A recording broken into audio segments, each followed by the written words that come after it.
Chauvin Arnoux, c'est une entreprise française qui est spécialisée dans les appareils de mesure. Nous travaillons avec le bureau qui est à Annecy-le-Vieux. C'est Chauvin Arnoux Metrix qui est une filiale de Chauvin Arnoux. Notre projet, c'est un projet sur un micro-ohmmètre. Ce micro-ohmmètre, il est destiné à aller sur le terrain et ça fait plus de 10 ans qu'il est sur le marché. Notre objectif a été donc de remplacer un composant qui était devenu obsolète et plus disponible à la vente. Au début, on nous avait présenté le projet en tant que projet IHM, ce qui n'était pas vraiment le cas, mais finalement, après avoir fait un peu d'électronique et d'informatique, on a pu finir le projet. Nous sommes allés en Normandie pendant 3 jours avec l'équipe de projet et aussi la personne qui s'occupait de nous au niveau de l'entreprise.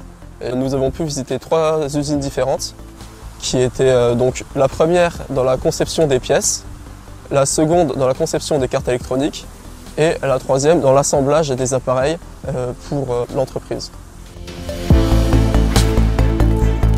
Alors, on a eu beaucoup d'apports, notamment en termes de relations entreprises. C'est-à-dire qu'auparavant, on n'avait pas vraiment eu l'occasion de gérer par exemple des réunions, faire des comptes rendus, etc. Donc ça a été vraiment une grosse partie. Et après, en termes plus techniques, surtout sur de la programmation embarquée, qui est plutôt une filière sur laquelle je veux m'orienter par la suite. Et donc ça a été vraiment intéressant. Après les ISAR, j'aimerais entrer dans une entreprise internationale, mais en tant qu'ingénieur informatique.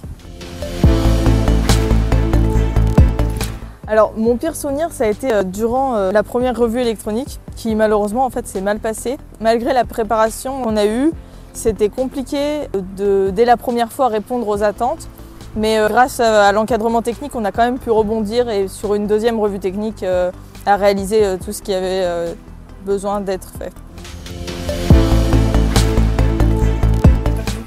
À l'usine en Normandie, on a pu voir la vague. C'est une machine qui a 500 kg d'étain à l'intérieur et qui doit être l'étain sous forme liquide et qui va souder une carte en léchant les composants traditionnels.